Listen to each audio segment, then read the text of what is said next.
Подкастын ерөнхий ивент тэтгэгч Монголын оюуны Академи Монгол оюуныг дэлхийд таниулна.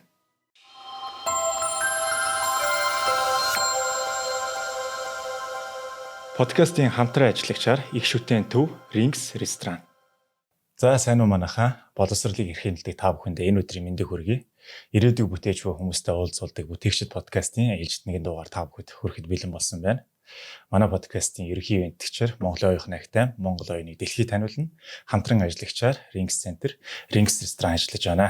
Тэгээ бид энэ удаагийнхаа дугаараар математикийг сонирхолтой арга барилаар зааж буй тоо бодох гэдэг бол энгийн тэр тусмаа хөгжилтэй юм байна гэдгийг таниулж байгаа эрхэм багш, Fast Academy математикийн багш Басанбатыг өрн оролцуулж байна. За, тоо цифрын 1-р бодлого. Цифруудын нийлбэр нь 5 байдаг 3 оронтой бүх тоо гэж ярина. Асуулт асуух хэрэгтэй. 3 оронтой тооны хамгийн бага нь хэн бэ? 100. Хамгийн их нь хэн бэ? 999. 100-аас 999-ийн хооронд хэдэн ширхэг тоо байдаг вэ? 900 ширхэг тоо байгаа тий. Танд энэ өдрийн мэндийг хүргэе. Баярлалаа. Үзэж байгаа бүх хүмүүстээс өдрийн мэнд хүргэе. Эхний асуултаа шууд яг гол сэдв рүү ормоор санагдаад. Ер нь яагаад энэ математикийг ингэж гоё заагаад байгаа юм бэ, тий? Хүн болгонд л одоо таны хичээлийг үтсэн хүмүүсүүдийн хувьд бол ямар гоё зааж байгаа юм бэ? Ингэсэн бол одоо би ингээл ойлгочих байсан шүү дээ гэдэг комментүүд маш их явж ирсэн. Тэгээд би түүнийг ч гэсэн охиндоо үзүүлсэн. Тэр хичээлийг маш сонирхолтой дуртай хүлээж авсан. Тэгээд энэ таны яг өөрийн чинь арга барил юм уу эсвэл математикийн багш болоо суралцж явах үед танд энэ эрдэм мэдлэгийг заасан багш нарын арга барил байсан юм болов? За одоо их сургууль мобисийн математикийн аян багшийн ангийг төгснөөс хойш одоо 10 хэдэн жил багшилж байгаа. Яг одоо анх төгсөөд яг энэ одоо аргаар заадаг байсан юм уу гэдгийг л одоо хэлж мэдэхгүй байна. Энэ ч одоо он удаан жил заасаар байгаа л одоо өнгөрсөн жил би энэ сэдвийг ингэж зааж ирсэн бол одоо хүүхдүүдтэйгээ ярилцаа туршлага хөрвөлтөд дараа жил нь дахиад одоо арай өөр аргаар ингээд ахиулаад чадвар ахиулаад явдаг гэсэн. Тэгээ бас хичээл зааж байхад нөгөө хүүхдүүдээс аяг суралцдаг байхгүй юу? Одоо би энэ жил энэ сэдвийг нэг ингээд зааж байхад тэр танхимд сууж байгаа хүүхдүүд надад нөгөө шин санаанууд өгч идэг гэсэн. Би нэг энэ аргаар ингээд ярьж байтал багш наач ингэм шүү гэд тэгээ улам ер нь л намайг баяжуулдаг гэсэн. Тэгэхээр одоо төгснөөс хойш 10 дэх жил хичээл заагаад явсараа гал одоо ямарсан нэг энэ хавцаа би заадаг болцсон байгаа гэсэн. Тэгээ одоо өнөөдөр би энэ хичээл ингэж заахад маргааш их тэр аргаар ерөнхий маань давтагдах ч гэсэндээ одоо тухайн ингэж сууж байгаа хүүхдүүдээс хамаарат тэр хүүхдүүд над руу ямар реакц үзүүлэхээс хамаарат тэр өдрийн хичээл бүр улам илүү гоё сонирхолтой болоод явдаг гэсэн. Тэгээд одоо манай дээр орж байгаа бичлэгүүд бодлогын бодолтууд болохоор ямар юмнууд өгдөг гэхээр манайх ерөнхийдөө шалгалтын бэлтгэл хичээл явдаг. Би яг одоо 5 дугаар ангийнхныг төгсөөд одоо зөрчилдөд сургуулиудын шалгалтанд бэлдэх гэдэг ангид хичээл загаа явж байгаа байхгүй. Тэгэхээр тэр ангийн маань хүүхдүүд одоо ихэр намар анх манай дээр орж ирээд эхний нэг 3 4 сар эхлээ суурь сэдвүүдэд нэлээд сайн заалгадаг гэсэн. Суурьа нэлээд жигтэл хоцроглоо нэлээд арилгана. Тэрний дараагаас бид яг шалгалтын бэлтгэл одоо бодлогуудаа өдөр болгоо ингээл тест ажиллаад бодлого бодоод ярилцаал нөгөө суурь сэдвээ үзсэн агуулга мэдж байгаа хүүхдүүд олон төрлийн бодлогуудаа тавтаад явдаг гэсэн үг байхгүй. Тэгэхээр манай дээр орж байгаа тэр бодлогонууд бичлэгнүүд болохоор юу гэдэг вэ гэхээр өдөр тутмын манай одоо хавартаа явж байгаа манай одоо салбарын миний тэр одоо цаг дээр орж байгаа хичээлийн бичлэг шууд ингээ ямар нэгэн засваргүйгээр одоо хичээл дээр явж байгаа бичлэг маань л тасдагдаад орол явж байгаа гэсэн. Анзаарах юм бол нөгөө хүмүүс ганц нэг хүмүүс нөгөө хуцас үлдэх юм уу чи ингээд нэг юм яриад байгаа байхгүй. Тэр чинь нөгөө яг нэг өдөр одоо боломжтой цаг дээр бичлэг хийгээл тэр өдрийнхөө хичээлийг тастаал нэг бодлохоор нь оруулаад байгаа гэсэн. Түүнээс яг тэр бичлэгийн зориулаад би энийг ингэж яри тэгэж яри гэдгээ амар бэлдэж орж байгаа юм бол байхгүй гэсэн. Тэгэхээр одоо магадгүй тэр цаг дээр тэр ангийнхан тгээс сурна өөр цаг дээр өөр ангийнхан бас бүр өөр гоё аргаар ярилцал өнгөрч байгаа гэсэн. Тэр нэгэсэндээ одоо таныг бүтээж байгаа зүйл бол энэ арга барил бол урт хугацаанд туршигдаад ур чадвар суугаад тэрийг олгож байгаа хүүхдүүд бол яг энийг бүтээж л байгаа гэсэн үг байна шүү дээ. Мэдээж их сургууль төгсөхдөө одоо заах арга ур чадвар гэл зөндөө юм их сургуулийн багшраас аваад гарч байгаа. Гэхдээ яг их сургууль сурсан дээр нэмэгдээд бодит амьдрал дээр хичээл заагаад өөрөө хүнд ярина гэдэг бол асар их туршлага өгдөг гэсэн. Тэгээд тэр замд маань одоо би бодохдоо надтай одоо тэр ангид хичээл одоо ярилцж байгаа хүүхдүүдээс би ерөн зөндөө их юм сурдаг. Яг жижиг ийм деталь ийм хөөрхөн юмнуудыг аюух ярьдаг гэсэн хүүхдүүд.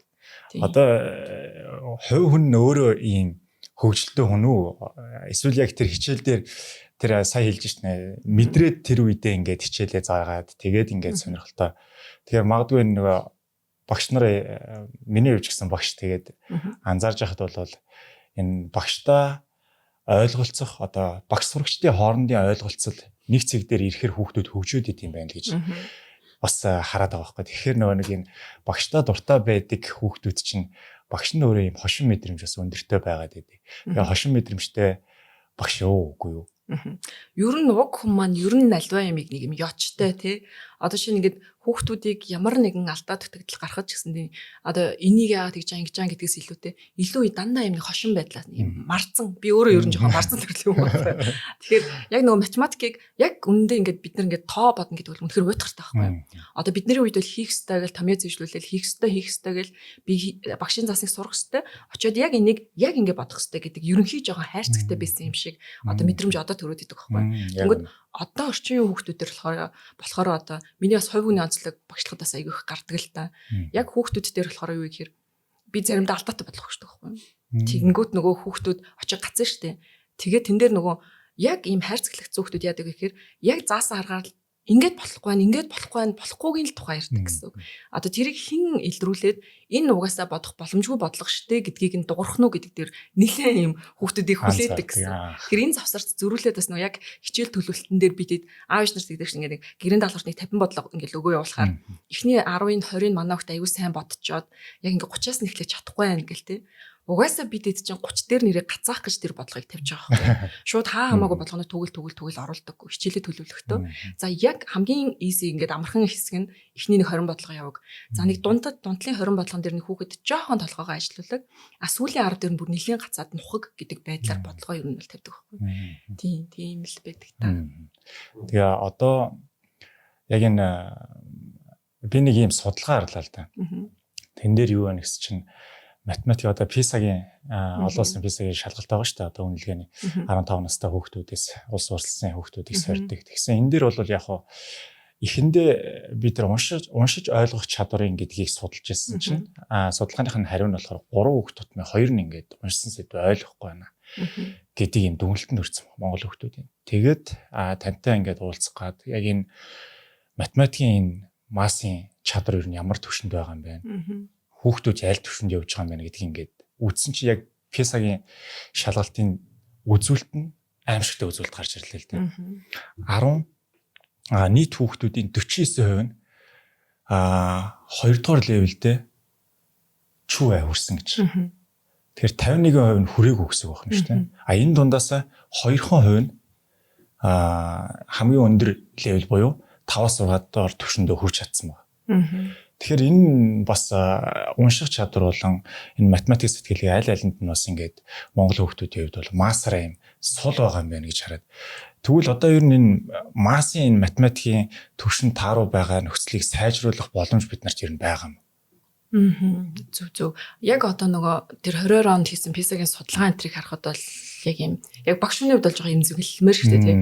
Уул нэгэл багш болгон дор бүрний одоо хүүхдүүдийн хувьд чадхаа гэдэл явж байгаа. Гэхдээ яг боловсролын хувьд ярих нэлийн том асуудал руу буцаа орчих гээд тийм. Одоо яг ерөнхий боловсролын сургуулиудад одоо багш тэр дундаа ингээ математикийн багш жоохон хангалтгүй байгаа гэж аюу олон жил ярьж байгаа шүү дээ. Уул нь бол ингээд Монгол Улсын боловсролын сургууль гэдэг юм багш бэлддэг сургуулиуд багшаа бэлдээд идэг.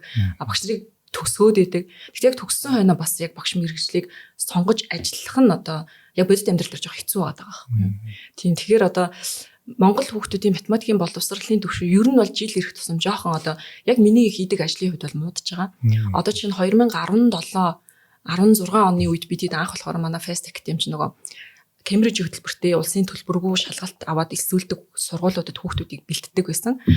Тэр үед болохоор баг сургалтын төв ер нь ховор. Тэнгүүд хүмүүс одоо Кембриж хөтөлбөртөө сургуулиудад хүүхдүүдээ одоо тэр шалгалт аваад оруулдаг гэдгийг ч баг мэдгүй. Цөөхөн хэсэг мэддэг. Тэр цөөхөн одоо судалгаатай одоо мэдээлэлтэй аав ээж нар нэрэл манай тэр хүүхдүүдээ шалгуулад одоо сургадаг.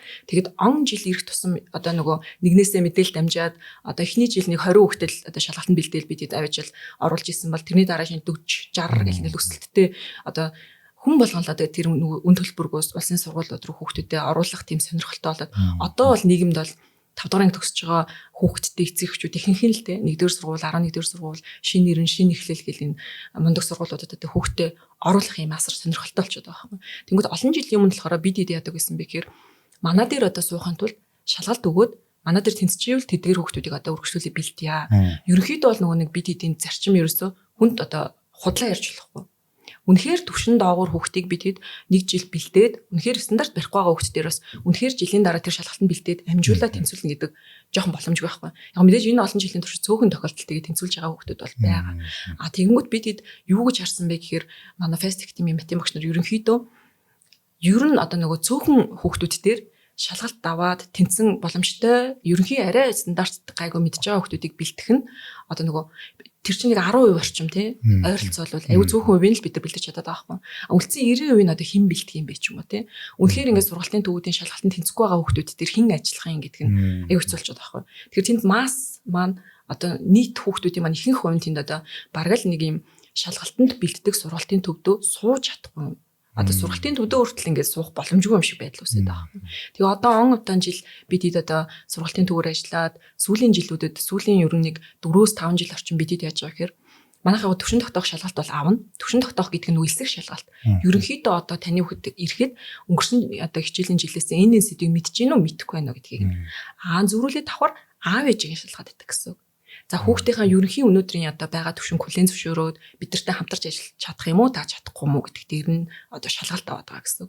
Түүнээс яг үнэхээр тэр хүүхдийн тэг оноотой байх, сэдвүүдийг мэддэггүй байх, үнэхээр тэр хүүхд сул байх эсэх нь бол одоо манад бол яг амар тэм чухал үзүүлэлт бол биш байгаа даа гэсэн. Тэнгүүд л сая хэлж шүү дээ. Одоо нөө сүүлийн 4-5 жил бол масс хүүхдүүд рүү чиглэх гэж явж байгаа. Хичээж байгаа гэх тийм. Тэгээд массараа л ер нь саяны ингээл үзүүлэлтүүдийг харахад математикийн чадвар бол сул байгаа шүү дээ тийм. Тэр энэ маш олон ингээл сургуульд бэлддэг ийм сургалтын төвүүд байх хэрэгтэй юм уу? Эцэг эхчүүд одоо зөвхөн тэрэнд л зориод байгаа юм уу? Эсвэл одоо танаа дээр ирж байгаа хүүхдүүдийн ээж аав нар нь зүгээр ерөнхий нэг ингээ математиктаа сайн болгох чиг гэж ирдэг хүүхдүүд ер нь хэрэг байд. Яг сүүлийн жилүүдэд бас нөгөө юмчин цаг хугацаанд ирэхээр жоохон хувирж ил байна л та. Эхний нэг 16-7 оны үед аав ээж нар бол манай найз хүүхдэр суулд орсон. Одоо хүүхдээ оруулна гэл. Бүр ингээл барьцаж. Тийм. Зорилго нь ерөөсөө тэр сургуульд орох гэл. Эхний нэг хэдэн жил бол аягүй их тэгдэг гэсэн. Бид хэд ч гэсэндээ бас тэр үед ч бас залуу байлаа, жоохон байлаа. Бид эдийн зорилго ч гэсэндээ төвшин стандарт хангаж байгаа хүүхдүүдээ аваад газ бэлтгэл хийгээл тэр сургуулиудад тэнцвүүлэх. Бас нэг багшийнхаа өөрийнхөө ур чадварыг ч гэдэг юм уу те. Өөрөө бас нэг өөртөө итгэлээ олж авна шүү дээ те. Одоо миний хөдөлмөрийг үр дүнч гэдэг юм уу те. Одоо сүүлийн хэдэн жилүүдэд болохоор ирж байгаа эцэгчүүд маань ч гэсэн яг тэр одоо сургуулиудад тэнцэх нь зорилго биш. Тэр сургуулиудад тэнцхийн тулд одоо намраас хавар хүртэл бүтэн жилийн туршид хичээлээ 7 хоног болгон математик хичээлийг илүү цагаар давталханд суугаад ирэхээр хүүхдийн ерөөсөө ингээд ерөнхий суурь чадамж аягүй дэвшилтэй. Тэгээ манай сургуульд чи өөрөө яг нөгөө математикч жоохон төвөгтэй. Тэрийг дээрэс нь одоо нийлэн диктатуртай жоохон заадаг. Одоо ядчил нөгөө тэр сургуулиудын бэлтгэлийг амар хийхээсээ илүү тэр хүүхдэд үндсэн үлдэж байгаа ерөнхий чадамж нэлээд дээшлээд үлддэг гэсэн үг. Ядчил ингээд суур математикийн мэдлэгийг үнэхээр гоё тэгшлий гэдэг дээр аягүйх зорж байгаа гэсэн. Тэгэхээр сүүлийн жилүүдэд бид хэд ерөөсөө яаж байгаа гэхээр хоцрогдолтой байна уу, төвшин муу байна уу тий. Ер нь тэр хүүхдийн төвшингөөс үл хамааран аав ээж нь хүүхдийн төвшингөл ер нь өөрөө ойлгож хүлээн зөвшөөрөх хэрэгтэй. Тийм. Хүүхдээ хүлээн зөвшөөрөөд одоогор одоо таны хүүхд маань ийм төвшөнд байна. Та бид хэдтэй ингээм хамтарч ажиллахад бэлэн үү. Тэгээ нөө энэ дээр эцэг их орж ирээд байгаа шалтгаан ерөөсөө юу байгаа байхгүй. Боловсролчин ерөөсөө ийм болж байгаа байхгүй. Гурвалтан дээр л тогтоод байгаа байхгүй. Багш нь байна, хүүхд нь байна, эцэг эхчүүд нь байна. Энэ гурвын одоо харилцан нэг 100% одоо мэдлэг авах хэрэгтэй байлаа гэдэг нэг 3-1 л ер нь хариуцчих хэрэгтэй л байгаа даа юм л та. Тэгэхээр хэрвээ хүүхд чинь нэг 60% таа сураад байвал магадгүй таны юм уу одоо тий хин нэгнийх нь саяны 3 хин нэгнийх нь оролцоо одоо дутагдаад байна л гэж хэлэх гээд байгаа гэсэн үг байна. Сая тэгээ нөгөө хэллээ шүү дээ энэ математикч нь уг нь бид нар ингээл нэгдүгээр ангиас хойш ингээл төгслөө орж. Тэгсээр нэ маст нь муугаад байна.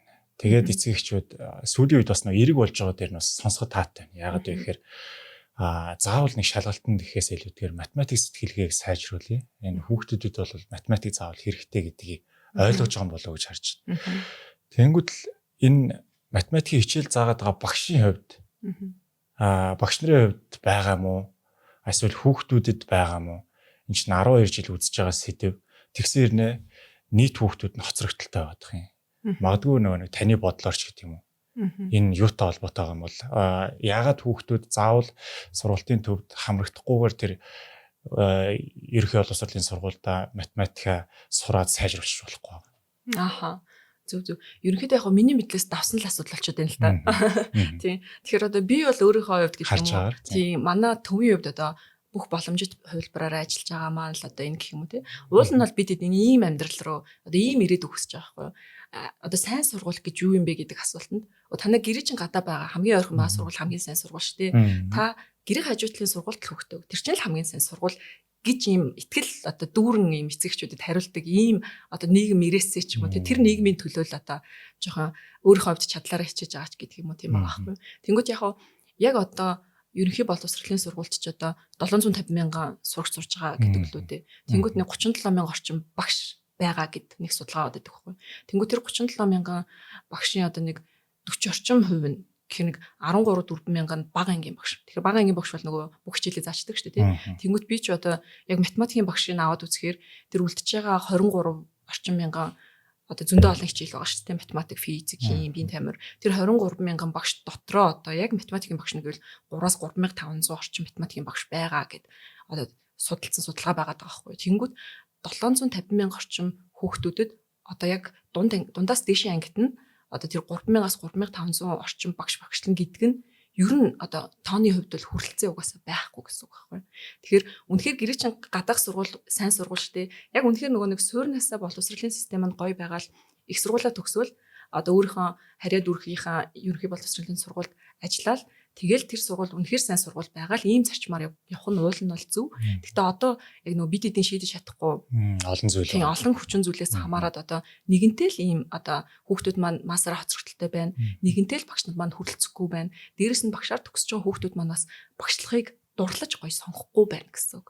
Тэгэхээр энэ дээр одоо яг манай төвийн буюу одоо бид эдж энэ ажлаа олон жил хийж байгаа учраас бидний зүгээс юу хийх одоо чадах вэ гэхээр ерөөсөө л манай дээр ирээ суралцаж чадж байгаа хүүхдүүдийг хандж байгаа хүүхдүүдийн ерөнхий математикийн суурь боловсралтал өөрсдөө тултал чадах хэмжээгээр сайжруулъя, ахиулъя, анхааръя гэдэг дээр л бодож байгаа гэсэн. Тэгэхээр одоо жишээ нь манай дээр жилдээ нэг одоо хар хоноор бодохыг 200 хүүхэд сураад төгслөө гэж бодоход бид яг тэр 750 мянган бол хаана хүрхгүй л тий. Гэтэ ядчил одоо манай одоо Чингэлтэй салбарын эргэн тойронд байгаа Чингэлтэй дүүргийн тэр хавийн манайхаар хандах боломжтой нэг жилдээ нэг 200 хүүхэдтэй нэг анхаарад тэр 200 хүүхдийн суурь одоо математикийн суурийг нэлээд гоё тавья гэдэг дээр л одоо хичээгээд явж байгаа. Сая та нөө хэллээ шүү дээ. Багшийг бол сонгохгүй байна тий. Сонгож яг дурлаж ингэж хүсэж математик багш болохгүй байгаа юм. Багшийн сургуульд за төгсчөөд бас ажиллах нь ховор байгаа юм. Мэдээж бас энэ олон хүчин зүйлс нөлөөлж байгаа. Дээрээс нь бас энэ юу юм болоо гэж бодоод байгаа юм. Залуу багш нарт эцэг эхчүүд итгэх итгэл нь тийм байгаад идэг бах тий. Одоо бид нар бас одоо би яг ингээл яг таныг ярьж хахад бодлоо. Залуу байхдаа яг нөгөө нэг тухайн үед эцэг эхчүүдтэй яаж харьцаж байсан юм болоо, яаж тэд нарыг ингээд тэр зүйлийг болохоор яг хувь хүнийхээ характераар давцсан юм болоо гэж бодоод байна. Яг нөгөө хүнтэй харьцах чадвар те одоо юу гэдэг тэрнгээрээ ингээд давсаар гол одоо энэ 10 хэдэн жил багшилсан баг шүү. Тэнгүүд л залуу багш нарын хувьд бол ялангуяа энэ одоо энэ математик суурь те мат бол заавал сайн багш дээр очино, тийм гоншинтай багш дээр очино. Тэнгүүд л нөгөө залуу багш нарыг хөгжүүлэх боломж нь гарч ирэхгүй тэрэн дээрээс бас нөлөөлөд байгаа юм байна. Тэгээ ялангуяа математикийг сонгож байгаа багш нар хэрэг байт юм бол залуу багш нараа бас дэмжиж байгаа юу, хөгжүүлж байгаа юу танаа салбарын үед. Зөв. За яг одоо амар чухал асуудал л да. Яг ингэ нөгөө нурууг нь авах гэдээ ярьдаг шүү дээ. Монгол аав ээжүүд чинь нэг жоох юм одоо сүүлийн жилүүдэд ялангуяа одоо бид эдийг нэг жоохон залуу байхад бол багш гэл аюу хүндэлдэг гэсэн шүү дээ. Багшаа гэл нөгөө хүүхдээ хөргөж өгж байгаа эмээ өвөө нь хүртэл та гэл те. Аюу нэг 5-6 жилийн өмнө бол бидэд аюу хүндлэгддэг байлаа шүү дээ те. Сүүлийн жилүүдэд болохоор энэ хүндлэл маань жоохон нийт масаараа жоохон байхгүй болох гээд байгаа. Тэгээ одоо энэ дээр бол жоохон яг ингэ багш хүний хувьд бол жоохон эмзэглэж явдаг гэсэн. Одоо нөгөө хүүгээ цэцэрлэгт авчиж өгөхөд мэдээж надаас дүү багш байгаа. Тэгтэл миний хүүгийн багш учраас би та багшаа та гэл ингээ хүндэлдэг. Тэнгүүд одоо сүүлийн жилүүдэд болохоор манай төвчин болохоор яаж байгаа. Яг математикийн багшаар төгсөж байгаа оюутан хүмүүсийг яг тэд нар мэдээж сурганы дадлага ингээд сургуулиуд дээр дадлага хийдэг л дээ.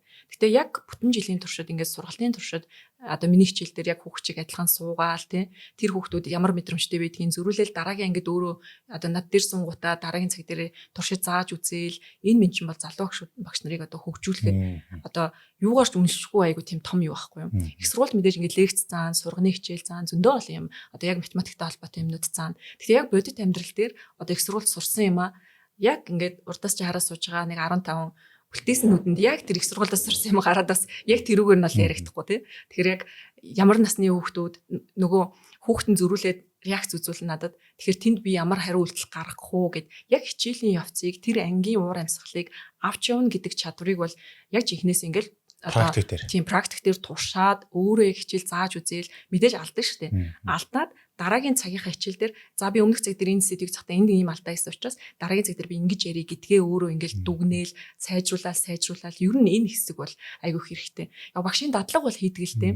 Яг юуныхаа хэмжээнд бол боломжит төлбөраараа хийж байгаа гэж бол би итгэж байгаа. Гэтэ яг одоо багшлах сонирхлыг төрүүлэхийн тулд одоо чи над зэр ингээд дадлага хийж байгаа оюутнууд одоо төгсөх курсын оюутнууд болохоор би болохоор дараа нь ер нь үргэлжлүүлээд багшлах уу гэл те асуухаар ер нь багшлахгүй ихтэй ер нь аймаг руу явахаар ирээдүг шүү дээ гэд иймэрхүү ярьдаг байхгүй.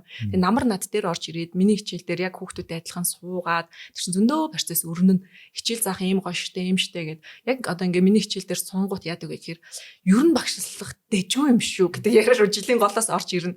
Тэгээд хавар дуус хичээл нилээн төгсөх акшнд нөгөө шалгалжуулдаг зөндөө юм болоод хүүхдүүд уйлан унан босно. Тэнцэж байгаа хүүхдүүдээ хараад амар баярлал бүгдээрээ уйлал ингээл энэ бүхний эцэс ер нь багшлах айгу гоё юм байна гэд нэг бас нэг хүүхэд хэлжсэн. Таныг хараад багш болъё гэж бодсон шүү дээ хичээ. Гэл нэг иймэрхүү тохиолдолд бас айгүйх байдаг. Тэгэхээр залуу хүүхдүүдийг ер нь боломж нь байвал одоо залууч гэдэг ахгүй одоо манай төвийн багш завтай цаг байвал биенийхээ хичээл дээр суух айгүй туртай ахгүй. Одоо надаас дэше багшлсан багш нар байгаа. Одоо надаас доошооч багш нар байгаа насны хувьд те. Тэнгүүд завал байвал биенийхээ хичээл дээр суух айгүй туртай. Тэр нь одоо юунаас чаанаас ч олж авч чадахгүй тийм туршлагыг бид нарт өгдөг гэсэн. Яг үнэ. Тийм. Яг үнэ. Тэнгүүд сая яг ингэж хэлмээр санагдлаа л эцэг эхчүүд бол залуу багш нарын хувьд бол мэдээж насны хувьд бол ахмад байгаа. Ерөөсөө л бид нар ч гэсэн залуу байж үтсэн шүү дээ. Тэ? Тэгэхээр таныг залуу байхад танд ямар боломж байсан бэ гэдгийг ойлгох хэрэгтэй юм шиг байна. Тэгэхээр яг таны хэлж байгаа дээрээс тэр хүүхдүүдийн итгэх итгэлийг нь л төрүүлсэн багшлах чинь нэрээ гоё ч юм уу гэдгийг төрүүлсэн хамгийн гоё хэсэг юм болоо гэж харж байна. Тэгэхээр одоо магадгүй энийг үзэж байгаа сонсож байгаа эцэг эхчүүд байх юм бол залуу багш нартаа боломж олгох буюу тэднэрт итгэл өгөөд үзвэл яасан бэ? Тэ? Одоо зааж сургаж байгаа хүүхдүүд хэрвээ багштай итгэхгүй хүүхдээ өгч байгаа бол тэндээс үр дүн гарахгүй болов уу гэж хараад. Тийм. Ер нь аав ээж нар нь гэртээ юу ярьж гин, багшийн тухай юу гэж хэлж гин, хүүхд нь яг тэр одоо хандлагыг ирээд анги дээр багштай гаргадаг гэсэн. Тэгэхээр ерөөсөө л эцэг эхчүүд маань аль ч төрлийн ямар ч хичээлийн ер нь бүх төрлийн багш нарыг хүндлэх хэрэгтэй. Одоо хүүхдийн чинь ямар нэгэн чиглэлийн боловсролыг л дээшлүүлэхийн төлөө тэр багш нар одоо бүх багш нар ер нь аль ч одоо салбарын бүх багш нар л ер нь хүүхдийн төлөө чатгаал хийж байгаа гэж би бол бодож байгаа гэсэн. Итгэдэг гэсэн. Тэгэхээр одоо бүх багш нар л над шиг энэ хүүхдийн хувьд одоо миний хийж чадах юу вэ? Тэрийг л хийх гэж хичээж байгаа гэсэн. Тэр хүүхдийн тань төлөө одоо бараг л өөрийнхөө өөр хүүхдийг хаяал одоо ерөнхий боловсролын сургуулийн багш нар бол тий өөрсдөө хүүхдийг хаяал түүний төмөн хүүхдийн төлөө ажиллаад хичээж байхад тэдгээр багш нарыг гоё хүндлээд өгөөрэй. Одоо хаанаас ч одоо олж чадхааргүй мэдрэмжийг багш нар авдаг. Одоо жишээ нь ингээ нөгөө багшийн ажлаа болох ч байгаа ганц нэг хүмүүстэй ингээл уулзаал ярилцахаар хэцүү шттэ гэж тэгдэг байхгүй. Тэгэл зарим нь хэцүү гэхдээ ингээд одоо багшийн ажлыг хийсээр л байдаг. Тэдгээр хүмүүс ингээд багшийн ажлаа үргэлжлүүлээд хийж байгаа ганц шалтгаан нь ерөөсөө хідэн хүүхдүүдийнх нь нүдэнд ингээ гялалцсан оч усрахыг хардаг. Хідэн хүүхдүүд нь тэдгээр хүүхдүүдийнх нь эцэг эхчүүд нь намайг ингэж хүндэлж хаад ядаж би энэ хүүхдүүдээ 12 төгсөхгүй болохгүй шүү дээ гэл тэ. Тэгэхээр хүндлэл бол багш нарт цаашдаа одоо ажлаа урам зоригтойгоор хийх хөтлөх хүч болж өгдөг гэсэн үг. Тэг яг үнэ. Тэгэхээр ямар ч насны ямар ч туршлагатай багш байж болно таны хүүхдийн багш те хинтэж тарж болно. Гэхдээ тэр хүн яадаг ч байсан танаа хүүхдэд заах төвшний л байгаа. Тийм. Яг үнэ. Тэгээд одоо жишээ нь манай тэр одоо надаас доошоо сүүлд орж ирэл ажиллаж байгаа багш нар байхад зарим нэг хичээл дээр нь завтай үедээ ганц нэг суун. Яг хөө залуучууд болохоор тэгж ойлгож штэ нөө намайг хинах чинь ч юм уу те. Ингээд юуг яаж заах нь харах чинь ч юм уу гэж боддог л баг. Одоо миний хувьд болохоор тэндээс дандаа шинэ юм сурч байдаг. Би яг нэг 10 хэдэн жил багшлсан туршлагатай энэ сэдвийг ингэж зааж байна. Гэхдээ тэр хүүхдээ хичээл дээр ороо суугаад энэ чинь ингэж бас яривал илүү гоё юм биш үү гэдэг юмыг дандаа олж харж байдаг гэсэн. Тэгэхээр ер нь багш нарын хувьд туршлага солилцох биенийхээ хичээл дээр суух тий.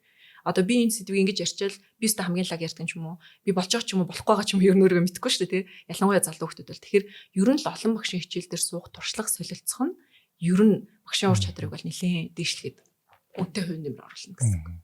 Подкастын ерөнхий ивент гэхээр Монголын оюухны агтайм ажиллаж байна. Монголын оюухны агтайм бүтээлчээр сурах арга барилыг олгох зорилгоор олон талт оюуны хөгжлийн сургалтуудыг явуулдаг. Та бүхэн маань хүүхдүүдээ сурах арга барилыг олгох, хэлбэраар сурах, хэлбэраар тогтоох, хэлбэраар бодох, оюуны хөгжлийн олон талт сургалтуудад хамруулахыг хүсвэл яг одоо холбогдороо оюухны агтаймын хувьд зурны сургалтуудын эсэлтийн хаалтын хэсгийг явагдаж намрын буюу бүтэн жилийн эсэлтүүд маань эхэлсэн байгаа. Тэгэхээр та бүхэн маань оюухны агтаймын өөртөө ойрхон байрлах салбарт хандаж оюуны спортын болон сурах арга барилыг олгох, хэлбэраар аливаа зүйлийг сурах, тэр тусмаа аз жаргалтайгаар суралцах арга барилыг олж авахд туслах хамгийн том хүчтэй нь Монголын оюухны агтайм байх болно.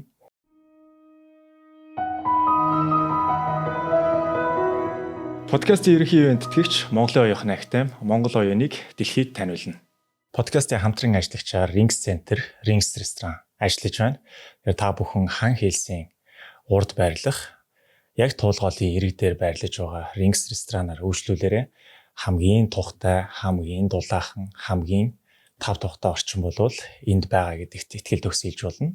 Та бүхэн маань энд ямарваа нэгэн үйл ажиллагаа, за мөн тэмдэглэлт баяр, за хосороо хурж ирэхэд хамгийн гоё газар болов гэж зөвлөмөр байна. Тэгэхээр яг туулын ирэг дээр болсон учраас та бүхэн маань агаарлангаа, салхилангаа энэ Rings ресторанаар ирж үйлчлүүлээрэй.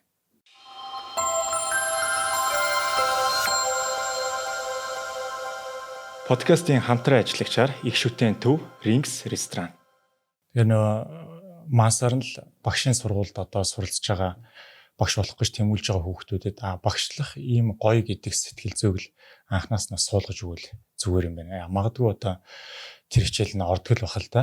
Гэхдээ яг хөрсөн дээр буухтаа яаж бууж байгаа гэдгийг мэдэрсэн багш нар яг тэр одоо заах ур чадварыг зааж байгаа багш нарын хувьд бол оюутнуудаа тэгжил хөгжүүлээсэй гэж таны яриан дээрээс бас бодлоо л да.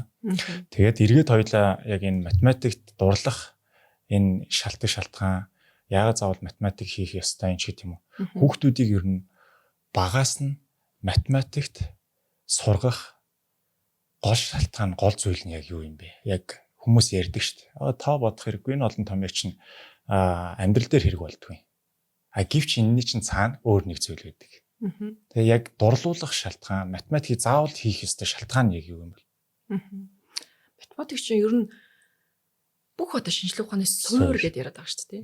Тэгээ нөгөө инженеэр ингээд бодох юм бол зүгээр ингээд хүүхдүүд тэгдэг байхгүй юу? Ахлах ангийнхаа ялангуяа ингээд би дэлгүүрт ороод нэг томьёо яриад талга авахгүй штэ мэ гэх нэг иймэрхүү яриад байхгүй. Яг амьдрал дээр тоочин ямар хэрэгтэй юм бэ гэд иймэрхүү асуулт орж ирж байгаа байхгүй. Би тэгтээ юм янз бүрийн юм хэрэг дуртай асуултанд хариулах амар дуртай байхгүй хүүхдүүдийн. Тэг нөгөө ёчлол янз янзын юм бала хариулт тухайд өгдөг. Гэтэ зүгээр нөгөө ингээл анги дээр бол айгүй гой гой процесс болно хүүхдүүдтэй ярихад. Тэгмүүд яг амьдралд тооч яг ямар хэрэгтэй юм бэ гэд ядчил ингээд наад зах нь бодъё л доо. Хідүүлээ ингээд гэрийнхаа нэг обог салмаар шүү дээ. Хаанаас хаа хүртэл одоо хэдэн метр одоо квадрат хэмжээтэй уртны өргөн нь хийдин ядчил тий. Тэг 1 м квадрат обоо нь хийдин. Тэгээ чам чиний карманаас хэдэн төгрөг гарахын ч гэдэг юм уу тий. Үгүй боли жижигхэн хүүхдүүдээр би тэгдэг байхгүй. Хөдөө 100 амрах гад эмээ үгэнд очлоо. Нэг хэдэн хонь мал бэлчээ байж гин. Ядаж эмээ өвч хэдэн ширхэг малтын чи толж чадахгүй. Тэгээд ер нь мал байсан да гэж юм ярих юм уу гэл тий. Ерөнхийдөө ингээд амьдралд чи аюу хэрэгтэй. Ядаж л ингээд өгүүлбэртэй бодлого ингээл бодит амьдрал дээр бас ийм холбоо дээрүүл аюу хөөрхөн болдог байхгүй хүүхдүүдэд. Яг ийм нөгөө бодит амьдралын биш бодлого бодулж хахаар тэр одоо өгүүлбэрийг нь орлуулад ярьцдаг байхгүй. За наа чин төмс байна уу, банан байна уу, юу байх нь ерөөсөө чухал биш тий. Чи нэг газар тариал эрхэлдэг өвөө эмээтэй амьдарч байна. Тэ нэг 100 м квадрат газраас ингээд метр квадрат болгоноос нэг 10 тонн төмс хураах болж. Тэг нийт хэдийг хураах юм.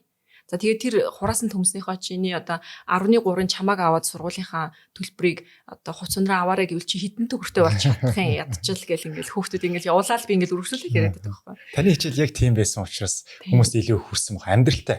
Тийм. Бодит амьдралтай ерөнхийдөө холбоод одоо хошин байдлаар заавал ер нь хүүхдүүдэд хэрэгтэй. Гэхдээ хошин гэлчгэр нэг байнга ингээл хошигноод байна гэж байхгүй шүү дээ. Ялангуяа одоо шалгалтын бэлтгэл хийж байгаа анги дээр бол би байнга хөгжөөд өгөх боломжгүй.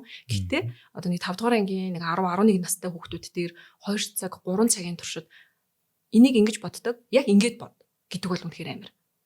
Яг энийг ингэж боддог. Ингэж бод гэдэг дүрэн бол ингээд Хязгаартай тулаад дуусна. Тэр одоо магадгүй ингээд нөгөө энэ ингэсэн ингүүл хідвэ.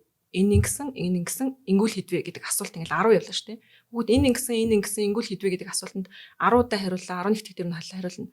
Дараагийн 12 дахь асуулт нь энэ тэгсэн тэр тэгээгүй энэ хідвэ гэж асуулт өөрчлөгдөд ирэхэд хүүхдүүд ингээд сэтгээд бодоод хариулж явах хэрэгтэй гэсэн. Тийм. Тэр үсэ бодит амьдрал дээр ингээд нөгөө хажуу айлын балтан гэдэг шиг юм яриад ерөнхийдөө ингээд бодит амьдрал бол аль болох өгүүлбэртэй бодлогоноодын өгүүлбэрүүдийг буулгаал тийм ийм байвал яах юм, ингүүл яах юм. Тэгэхээр хүүхдүүдийн яагаад гэдэг асуулт, багшийн яах юм, одоо яах юм гэдэг асуулт бол айгу би нэг айгу сайн хөгжүүлж өгдөг санагддаг шин да. Яг үнэ. Тэгээд мэдээж тоо байхгүй бол бид нар энэ амьдарч байгаа нийгэмд юу ч харилцаж чадахгүй тийм ээ. Одоо яг л үндэ одоо хэлгүй гараг бол болохоос наагур юм болох. Тэгэхээр нөгөө хэрэглээ талаас хэрэглээний математик талаас нь ойлгоод явуучвал дээр нь чинь хамгийн гол нь логик сэтгэлгээ. Логик сэтгэлгээ яагаад хүнд хэрэгтэй юм гэдэг юм те. Ингээл нөгөө асуултууд хөөрхөл байх те. Тэгээд одоо бид нар чинь бас ингээ багшлаад явж байгаа хүмүүсүүдийн хувьд энэ хүүхдүүдийг нэг ийм л болгочих юмсан. Ингэчгэл юмсаа гэдэг бодлоос л багш болох анхны суурь тавигд юм болов уу гэж бас бодоод байт те.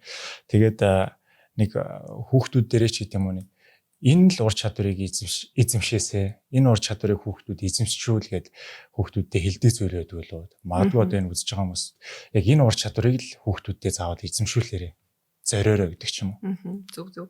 Ерөнхийдөө математикаас гадна ер нь амьдрал дээр хүүхдүүд аягүй тийм төвчээрийг одоо ингээд альва зүйлийг төвчээд эцийг нь үздэг тэр нэг юм чадамжийг л сураасаа гэж аягүйх боддог шүү дээ. Заримдаа одоо хичээл дээр тэгдэг байхгүй юу? Одоо түрүүн би нэг заримдаа буруу бодлого тавьчихдаг гэсэн шүү дээ. Хүүхэд ингээд дотор нь байгаа 2-ын тог, 3-ын тог, 4-ийн тог үржил байна. Буруу гал тамзуураал явуулахаар зарим хүүхдүүд болохоор шууд шантардаг байхгүй юу? Яа гэл оролдохгүй шууд ингээд гацаа суучна. Зарим хүүхдүүд болохоор яадаг гэхээр нэг буруу зуруулаад тэгвэл би дахиад бодлоо тэр багшаа гэл айгүй өрхөн буцаал амар суугаал дахиад чаваас нөгөө чинь буруу бодлого юм шиг яах юм бэ тэгэл дотор нь байгаа тог үрчлээ хуулаа нэмлээ хаслаа нэг дөрүүлтлээ хийж үзлээ сүүлдээ бүр гаргийн юм ярьж үзлээ тийм биш юм шүү гэл те тэгэл нэг буруу зурхаад гэл ихний өдөө хөх сэтгэлээр унтаа дараагийн хичээл дээр дахиад буруу зурхаад застаа яана хийнэ өгшаа яахаараа яат ингээл те зарим хүүхдүүд айгүй хөрхөн штэ зөндөө олон буруу зураад хахад тэмцээр л гэдэг. Тэгээ зарим үед одоо миний арга барил гэх юм бол буруу зурж хүүхдийг төвчээртэй болгодог. Зарим хүүхдүүд ихний хичээл ихний удаад нөгөө буруу зурхаа тэрийг харж төвчдөг байхгүй нөгөө. Дандаа насаараа ийм нөгөө онц сурах зүв байх гад ингээд сурцсан хүүхдүүд чинь ингээд нөгөө буруу авч байгаатай тэрсэлтэд өөрөө хөглөн зөвшөөрөхгүй. Тэгээ тийм хүүхдүүдийн төвчээрийг болохоор би нөгөө буруу зурж одоо төвчээрийнх нь хязгаарыг тулгаж одоо хүн алдаж болно. Алдаан дээрээсээ 3 алтлаа 4 дахь дээрээ юун дээр алдснаа хараад дараагийн удаа засаа сайжруулад ингээд бодчихж болдог гэдэг мэдрэмжийг өгч яг одоо өөрийнхөө хичээлээр дамжуулж хүүхдүүдэд одоо төвчээрийг ер нь нэлээд бэлдэж байгаа. Тийм. Одоо тэгээ түрүүний бас бодлогон дээр хэлэхэд ингээд амархан бодлогод бодож явж жагаад энийг ингэсэн ингүүл хідвэ гэдэг явж жагаад энийг ингээгүй бол хідвэ гэдэг асуулт оруулж ирж хүүхдүүдийг аяух гацаадаг юм. Тэгэд тэр бодлогон дээр гацж байгаа алдж байгаа хэсэг дээр хүүхдүүдийн тарих айгуу сайн төвчиж сурдаг. Тийм. Төвчиж ста нэг эцсийн үзэх юмсан гэл те. Математикч ерөөсөө л ийм нөгөө эцсийн шийдлийг л олох гээд байгаа гэсэн үг шүү дээ. Тэгэхээр ерөөсөө хүүхдүүд амар сайн тийм төвчээртэй байх л хэрэгтэй. Ер нь альва зүйл дээр. Одоо асуудал гарлаа, төвчээд тисээд тэрийг нэг юм даван туулдаг чадвартай л болох гээд л одоо математик хичээлээр үзээд л байна да. Нөгөө дараагийн асуултыг баг хариулчих шиг боллоо. Би ингэ бодчихсон. Алдаа гарах нь яг хэрэгтэй юм уу? Тэгээ түрүүнээс хойш л яг хэлж байна. Алдаа гаргаад, алдаатай бодлого өгөөд тэрэн дээрээс хүүхдүүд даван туулах чадварыг бий болгож байгаа. Ер нь амьдрал дээр ч гэсэн бид нар тийм шүү дээ, тий. Төвчж чадсан л ялдаг. Тий. Яг энийг математикаар олгож байгаад ингээд сонсоход бол айгуу гоё таатай байна. Одоо юу гэдэг хүүхдүүд энэ сургалтандаа суугаад одоо тийм кейс байдаг бол магадгүй одоо юу гэдэг үнэхээр математиктай ингээд бүр ёстой бүр үзэн яддаг ч гэдэм үү тийм хүүхэд ирээд тэгжсэн жилийн дараа дуусах үедээ тий айгуу гоё дуртай болоод тий математик чи ийм гоё юм биш тий гэжсэн кейсүүд ер нь хэр байна. Одоо хүүхдүүдэд бол тэр л одоо хамгийн чухал байгаад байгаа шүү дээ тий. Манай дээр одоо олон жилдээ хийж байгаа болохоор ер нь жил болгон айгуу гой кейсүүд дандаа л гарч идэг гэсэн.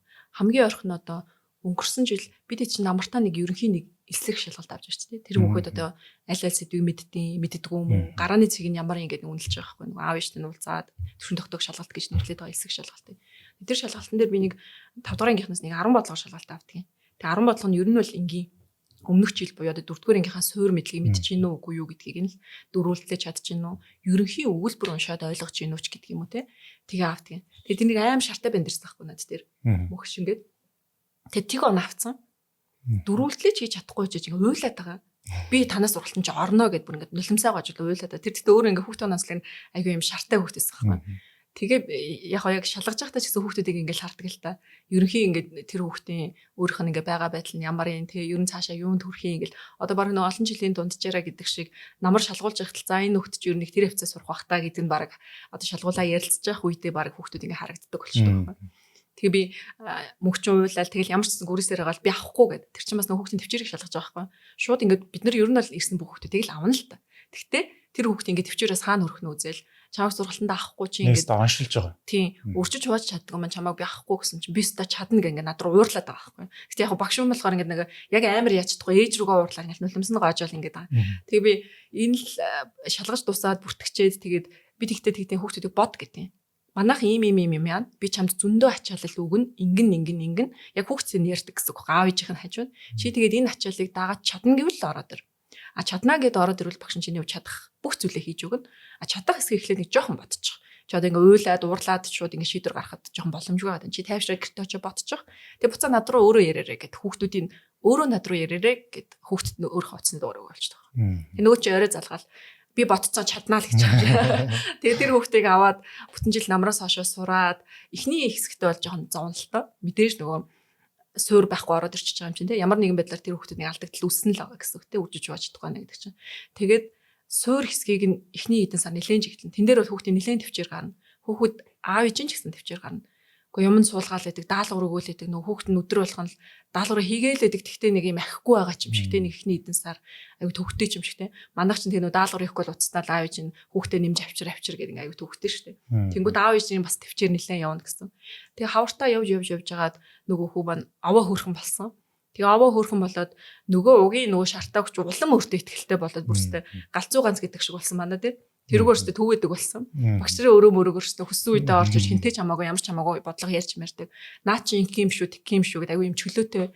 Тэг нөх хүүхдийг бас үнэхээр яг эзэгэн таарад ингээд хөгччгөр одоо нэг багш 52 нэг авцалтаад нэг эвтэйхэн яг нэг учрал тохион таарчгаар тэр хүүхдийн тархин яг задарчдаг санагдаад байдаг. Тэгээд ийм нөгөө нэгэнтэй л тархин задраад эхлэхээр нөгөө хэдгээр ангийн ч ямар ч одоо бодлого өгсөн ерөнхийдөө бодож чадахгүйсэн ч гэсэн инх юм шүү, тэг юм шүү гэдэг санаа оног төвшүүлдэг тархин хөөрхөн юм ажилтдаг болчихж байгаа гэсэн. Тэгээ явж байгаад өнгөрсөн жил хавар сургуульд тэнцээд орсон. Одоо хөөрхөн сурж байгаа. Тэг хөөрхөн хаяад ирдэг. Багш тэгдэгсэн те гэж хөөрхөн ирээл бомбочл юм ярина. Тэгэхээр ерөөсөө л хүүхдүүдийг эхний гарааны цэг сонирн биш. Ерөөсөө л төвчээртэй хүүхдүүд бол ямар нэгэн байдлаар ямар нэг юм төрдөг. Заавал сургууль тэнцэх албагүй.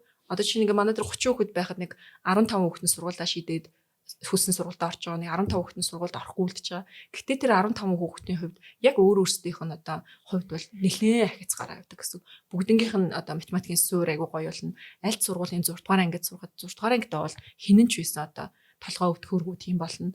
Мэдээж нөгөө хүүхдээс хамаарат жоохон төвшөнд харуутай байгаад агсан хүүхдүүдийг бол би 6-аа бүтэн жилийнхаа ямиг үзэж учраас өнжөөрөө 7-8 дугаар ангиасаа буцаж ирээд төвшөнгөө шалгуулаарай. Үнэхээр хоцрох гэвэл манайх шимаа гэхэд ямар нэгэн юмд бол хүүхэд суух нь бол маш зөв. Одоо нөгөө яг ерөнхий боловсролын сургуулийн багш нарын хүртээ хэмжээ юм байна тий. Нэг ангид ноогдох хүүхдийн тоод хэд байна. Тэгэхээр чи мэдээж хажуугаар нь боломжны уйл аав ээж нар математикийн хичээл бас одоо бусад бүх юмар л ер нь хүүхдээ хөгжүүлээл аль болох боломжоор ер нь бол гэртээ дэмий 2 цаг хугацаа ухаж байж хахаар ямар нэг юм суугаад ямар нэгэн хэсгийг хөгжүүлж байх нь чухал гэсэн. Тэгээ одоо энэ ямар нэг юм хөгжүүлсэн хүүхдүүд маань л одоо бид бүхний хүүхдтэй амьдраад ирээдүйн одоо нөгөө нийгэм гэрэж хажуудын сургууль сайн сургууль штэ гэдэг тийм нийгмийг бүтээх гэдэг одоо явж байгаа гэсэн үг шүү. Одоо эцэг эхчүүдийн нийтлэг асуулт одоо санаа зовнил юу гэх юм мэдээж бүх эцэг эхчүүд хүүхдүүдийнхээ төлөө бол сайн сайхныг хүсэж байгаа тийм. Гэвч одоо нэг ийм бүр нэгэнтээ бүр ахлахын идэ орцсон тий бүр удахгүй төгсгөөд байдаг.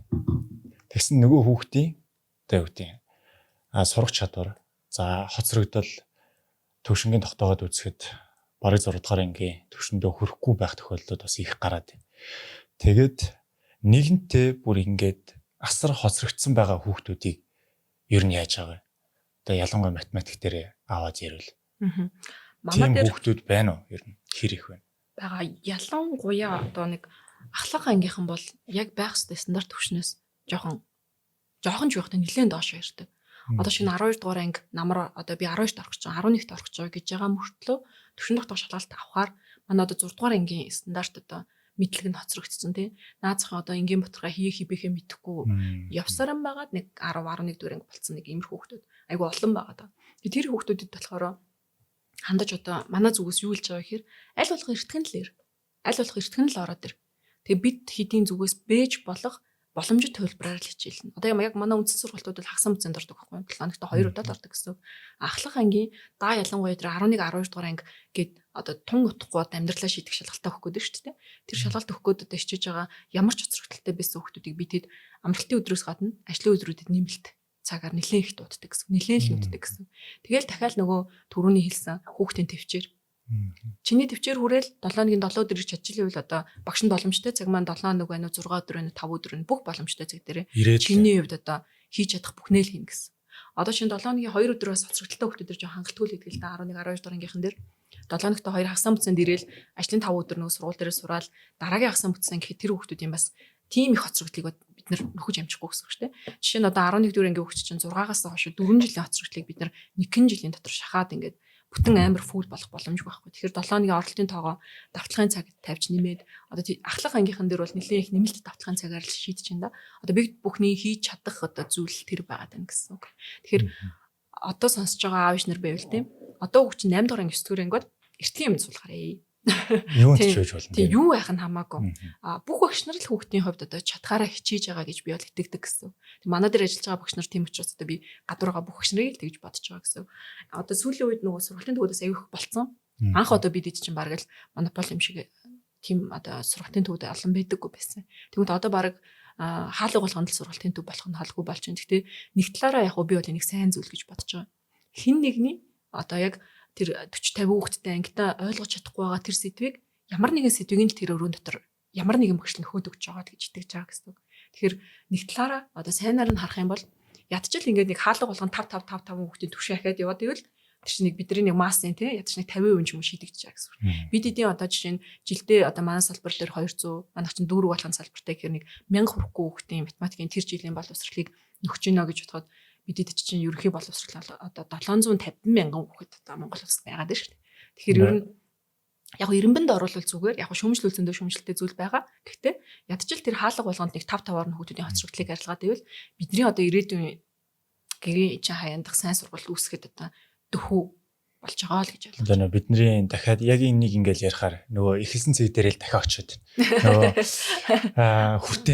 хүртээмж тий дахиад бид нар бүгд л мэдж байгаа. Тэгэхээр энийг нөгөө бид нар энэ ингээд олон жил ингээ үргэлжлээд байх юм уу тий гэвч одоо энийг чинь суурнаас нь шийдэж болох одоо бидний хувьд бол мэдхгүй чадахгүй л бахал да одоо юу гэдэг дотор нь ороод одоо яасан юу бол тэгээ сайн нарийн сайн мэдхгүй болохоор тэгэхээр эцсийн зорилго бол ерөөсөө тэр хүртээмжийн ядарч номер 1-т шийдэх асуудал бол багшийн хүртээмжийг нэг багшд оногдож байгаа хүүхдийн тоглол цөхөөлгөл болчиход байгаа байхгүй тий. Тэгээ нөгөө сургуулаа нэмнэ үү одоо ямар одоо боломж байна гэдгээл хараад масаар нь энэ дээр нэг улс өртөө аваад байна. Яг миний хувьд бол бас тэгжлүүдтэй байж болох бүх юма хүн рүүгээл зарыг. Ямар хөрөнгө вэ? Улсад ямар хөрөнгө вэ? Сургуулаа бүр байж болохоор нэмээ те одоо юу гэдэг. Чадхаараа бүх багш нараа дэмж сурга. Багшийн сургуулийг бүр одоо хамгийн үнцэнтэй сургууль болгох те одоо ингээд явчих юм бол одоо бидний яриад байгаа нөгөө ихэлсэн цэг дээр очиод байгаа хувилбар маань тодорхой хэмжээнд бас шийдэгдчих юм болов гэл дотроо найдал явах юм. Яг хөө тэгтээ нэг үе бодвол улс маань гэдэг юм уу те ямар ч ингэ нөгөө юм чинь шууд пүн гэл ховсгдохгүй шүү дээ. Тэгэхээр юм баг аруулна хөөхөө юм хийгээд л агааг нь бол харагдаад байгаа. Одоо багшийн сургууль чинь одоо тэтгэлэг зарласан байна те багшлахаар одоо үнэхээр чин зоригтой байгаа гэвэл одоо сургалтын төлбөрийг нь хөнгөлж чинь те тэгэхээр ч одоо нөгөө хөдөө орон нутгаас одоо гэдэг ч юм уу төлбөрийн чадамжгүй байгаа хүмүүс үнэхээр багшлах дуртай бол говийн төлбөргөө эзэмшээл тэр орон нутагт очиод аймагт очиод сургуульд багшлаад зөндөө одоо юм хийж бүтээх боломж нь байгаа байхгүй. Бас сүүлийн үед бас манайч бас хийвэл хийгээд байна. Одоо чинь манай хүүгийн одоо 10 жилийн сургууль чинь 15 дахь сургууль 5 дахь ангид төгссөн шүү дээ. Тухайн үед нөгөө ахлах ангийнх нь багтахгүй сургуультай. Тэнгүүт нэг өөр их сургуулийн байран дээр ахлах ангийнх нь очиж ордог мартаг гэдэг нэг иймэрхүү юмнууд байгаад байдаг гэсэн. Тэгээ нэг ангида 50 хүүхэдтэй 3 ээлж мэлжчлээ нэг иймэрхүү юмнууд явж исэн бол амар хурдан сургуулийн хашаан дотор амар хурдан биш байсан.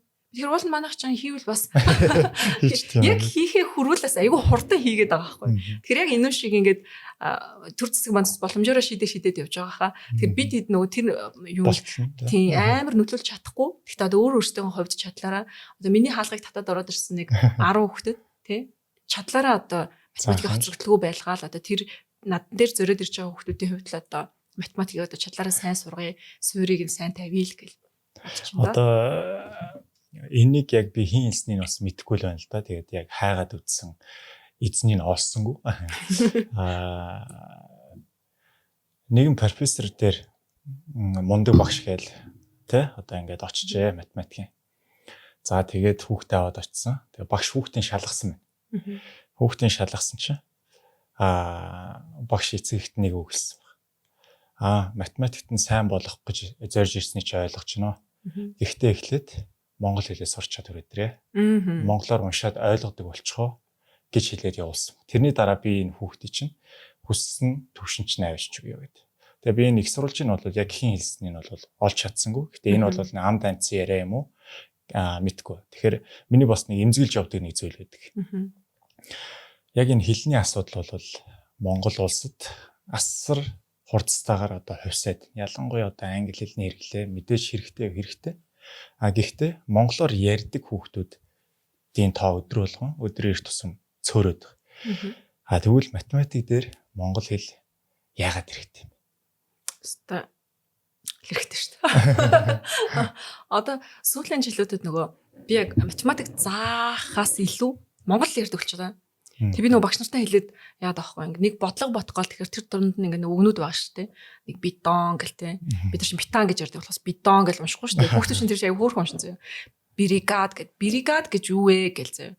Тэгээ яг тухайн үедээ бодлого бодохдоо бол наа чин баригад байна уу банан байна хамаагүй бод гэд ингээ бодолч болох нь болно. Тэгтээ маш ерөнхий суурандаа болохоор нөгөө өгүүлбэрээ уншаад тэр өгүүлбэр нь одоо өвөө нь малтай гэж нү малгүй гэж нү малнаасаа чамд өгнө гэж нү өгөхгүй гэж нү гэдэг шиг тийм баг юм үлгэр ярьж байгаа юм шиг ерөн сүүлийн үед одоо нөгөө яг математик заахаас илүү би баг монгол руу ороод байгаа шүү дээ тийм тэнгуут нөгөө яг бодлогыг бодох нь чухал биш тэр бодлогын дотор одоо байгаа тоонуудыг нэмээд тасаад үржиж хуваагаад нэг 10 гэдэг хариу гарах нь ерөөсөө чухал биш тэр 10 одоо өвөөгийн хөснө нөгөө 1000 хоньны тэдний тэгээд ингээд ингэсэн байх гэдэг. Ойлгохыг нь ойлгох хэсэг амар чухал. Тэр одоо миний хичээл дээр болохоор яг нөгөө сүүлийн үед би монгол хэлийг л заадаг. За өгүүлбэрээ унших хүүхдтэй гэлтэй. Тэнгүүд за эмгэн үгүй амьдарч гин үү гэл тэгэхээр үгүй гэл инээлтэд таа нөгөөд чинь. Тэнгүүд тоглоал би үлгэр шиг уншнаатгаа. Одоо тэгээ яасан гэж ин эмээ байна өвөө байна хэн байна гэл тэгэхээр гүй тэр байна гэл. Яасан гэж ин ингэсэн гэж ин за утгыг нэр гэл. Эхлээ утгыг нээруулна.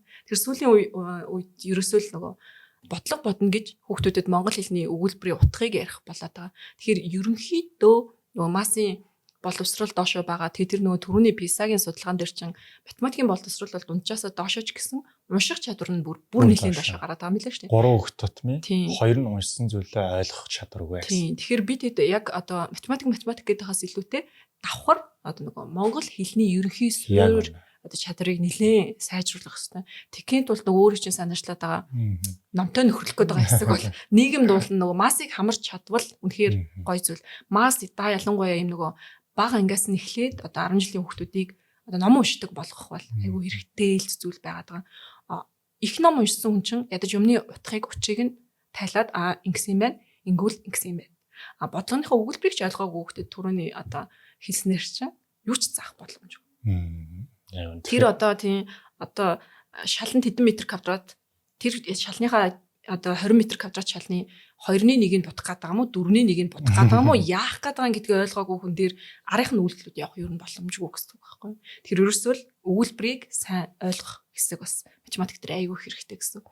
Тэр ерөөсөө суурнаасаа дан математик гэдэг аахгүй монгол хэлний хичээлийг ер нь уншаад утга ойлгох гэдэг хэсэг бол математикийн бодлого бодож асуудал шийдвэрлэхийн ер нь суурь гэсэн үг. Тийм ганцхан дан томьёогоор тий тоонууд өгүүлбэргүй байж болно л доо. Гэхдээ тэр шиг ингээ нөгөө нэг хүүхдийн тархийг хөгжүүлэхгүй байгаа байхгүй. Яг энэ томьёонд яг ингэдэг гэдэг бол хүүхдийг яг л хайрцагладаг.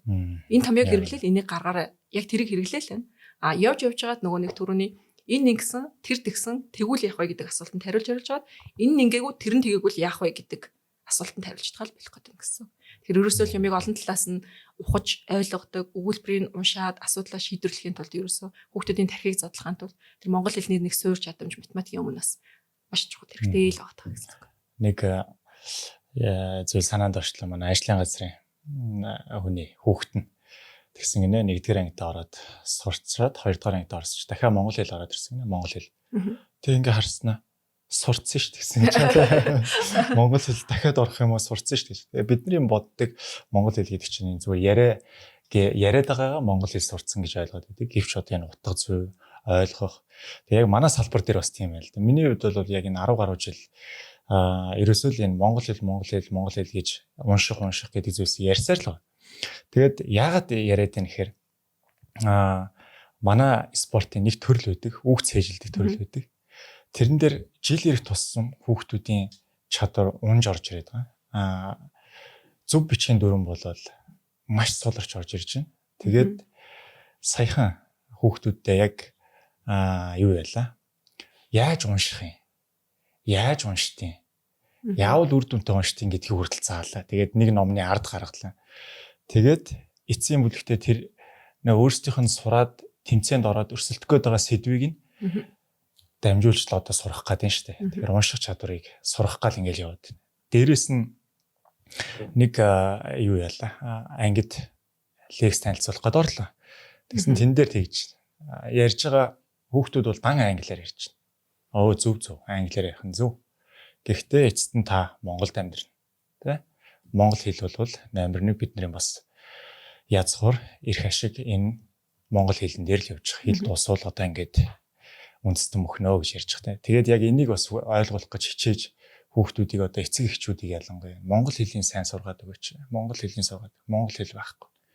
Англи хэл хэрэгтэй. Гэхдээ монгол хэл. Тэгээд яг энэ сансан дээрээ дахиад шарваах байгаа шүү дээ. Саксны шарваах. Одоо инхээ байгаа шүү дээ. MBA-д орох гээд ингэ явж байгаа. Шарваах би нэг нэвтрүүлгийг үзчихсэн. Тэрнгээр одоо хүртэл би бахархдаг. Яг тэр хэсгээр бахархдаг. Яасан бэ гэхээр хүүхдүүд нь Америкт ингэ байж ах үедээ монгол биш болоодсан. Тэгээд монгол хэл нь ингэ байхгүй болоодсан. Тэгээд шууд бүх зүйлээ орхиод гэр бүлээрээ Монголд ирсэн. Тэгээ монгол хэлийг сургана гэж орж ирсэн. Тэгээ энийг хараад бас бахархчихсан. Тэгээд хүүхдүүдэд одоо эцэг эхчүүдтэй хандаад хэлэхэд бол номер 1-т монгол хэлийг сургаарай. Одоо бид хоёрын ярьж байгаа сэдвийн суурь нь бол монгол хэл юм байна эцсийн үлэгтээ. Монгол хэлээ тавтацгаая.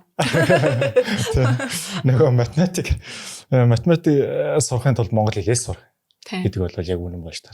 Сүүлийн үед бас нөгөө нэг элэлтэн ерхий шалгалт өгөхөөр эхлээд нөгөө монгол хэлний шалгалтад дав гэдэг нөгөө зарчимтай болсон гэдэг. Тэр бас надад нэг талаараа айгүй зүв санагдаад байгаа байхгүй юу? Их хэлээ мэдгүй бол энэс цаашаа юм байхгүй л гэж хэлж байгаа гэсэн үг шүү дээ. Тэгэхээр нөгөө хүн маань тэгдэдэг байхгүй юу? Монголд амьдрахгүй юм чинь ингээл те. Чи Монгол бичгээ сур, төрийн бичиг болноо гэл иймэрхүү юм ярихаар би Монголд амьдрахгүй, Монгол төрд ажиллахгүй шүү дээ те. Орчин хүмүүс чинь бас хэл хязгааргүй юм ярих шүү дээ те. Тэр чинь бас айгүй задгаад хэрэгтэй задгаа юм яриа та. Тэнгүүт нөгөө Монголд амьдраад одоо Монгол төрд ажиллах нь хамаагүй уг үндсэн гаруул болох одоо юугаа сураарэ гэл те. Монгол хэлээ сайн сураарэ гэл хэлээд байгаа. Тэнгүүт түрүүний нөгөө шарваах гэдэг шиг чинь шарваах гэсэн чинь санаанд ороод ирчихлээ нөгөө саксчид юу идэг гинэ. Сакс одоо заалтанд гараад яг одоо сакс тоглож байгаа шүү дээ. Бөмбөг залаад тэрийг одоо саксаа тоглохын өмнө яадаг вэ гэхээр нөгөө штанг өргөдөг бэлтгэл хийдэг юм байна л та.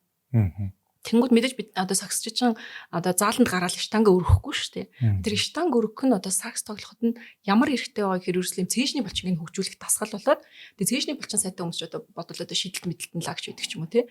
Тэгэж далдуур одоо нөлөөлдөг. Тэгэхээр сакс тоглохын тулд штанг өргөөрөө гэхэд хинч одоо зааланд гараад одоо штанг өрөхгүй юм чинь химээргүй байна гэдэг юм л яригч хүүхдүүд чинь тийм. Тэнгүүд одоо нөгөө математик чинь бас ерөөсөө л тийм. Яг нүдэнд чинь одоо ингээд харагдахгүй өдөр болгон баг багаар ингээд математикийг хийхээр яах вэ гэхээр ингээд одоо та бидний нүдэнд харагдахгүй ингээд тархины чинь холбоосууд хоорондоо холбогдоод одоо тархичин дотроо булчинтай болж байгаа гэсэн. Тэр тоог бодохын тулд аливаа асуудлыг одоо шийдвэрлэх чадвартай болохын тулд ерөөсөө л одоо нөгөө саксны талбай дээр гараа штанг өргөдгүү гэдэг шиг тэр бодлого бодоод л байна. Өдөр болгон давталт хийгээд л байна. Тэр чинь бидний нүдэнд харагдахгүйгээр одоо цаанаа таны тархийг хөгжүүлж байгаа. Тэр хөгжсөн тархи чинь болохоор яадаг вэ гэхээр бодит амьдрал дээр ямар нэгэн асуудал гарч ирээд тулгамдахад тэр асуудлыг аль болох зөв хөлбраар шийдэх тийм зүйл рүү л хүргээд байгаа гэсэн. Тэр яг нүдэнд харагдж байгаагаар юу альва юм ерөөс дүгнж болохгүй. Тэрийг одоо нүдэнд харагдах байдал руу үүсгэхийн тулд цаанаа юу хийх ёстой вэ гэдгийг хүүхдүүдэд айгуу сайн ухамсарлуулад ойлгуулж байгаа хэрэгтэй байдаг.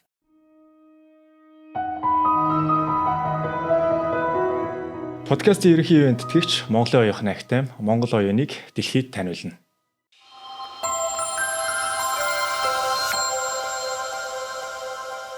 Подкастын хамтран ажиллагчаар их шүтэн төв Rings ресторан. Одоо эцэг эхчүүдэд нийтлэг одоо толгомдоод байгаа асуудал яг юу вэ? Одоо хүүхдээрээ ч гэдэг юм уу, багш дээр ч гэдэг юм уу? Ерөнхийдөө аав ээж нар болохоор хүүхдэд дагуулж хэрэгтэй. Түрүү жил танад манай найзын тэр суусан. Тэгээд ийм сургуульд орсон. Ингэсэн учраас одоо манай хүүхдийг оруулах гэх. Ийм хүмүүсэд байдаг байхгүй. Би хэлдэг оруулахгүй гэд. Уучлаарай тэр чинь нөгөө танаа найзч хүүхэд, эн чинь танаа хүүхэд. Аав ээж нь хоёр өөр гэнтэй. Шал хоёр өөр орчинд өссөн хүүхэд. Тийм харьцуулалт бол байхгүй гэд. Би бас энийг сүүлийн хэдэн жил аягүй олон аав ээж нарт хэлсэн. Тэгээд яг сүүлийн жилүүдэд надтай уулзахтаа хүмүүс бэлдээд ирдэг болсон мөлий.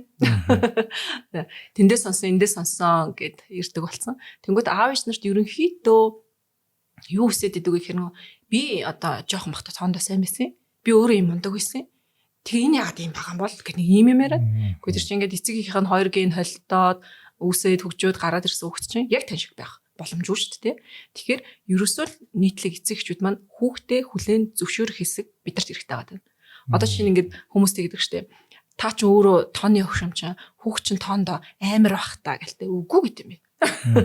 Тийм. Тэр миний одоо математик багш байх миний хүүхдийн тоондоо сайн байхтай бүр амар одоо холбоотой бол биш. Мэдээж би нөгөө хүүхдээ хичээл намайг тавтуулна. Гэхдээ бүр шууд хамааралтай тооны багш хүүхд тоондоо сайн гэдэг юм бол байхгүй гэсэн. Тэр ерөөсөө л тухайн хүүхдийн өөрийнх нь өгдөл гэж нэг юм байгаа. Тэр эхлээд хүүхдийнхээ өгдлийг хүлээн зөвшөөрнө.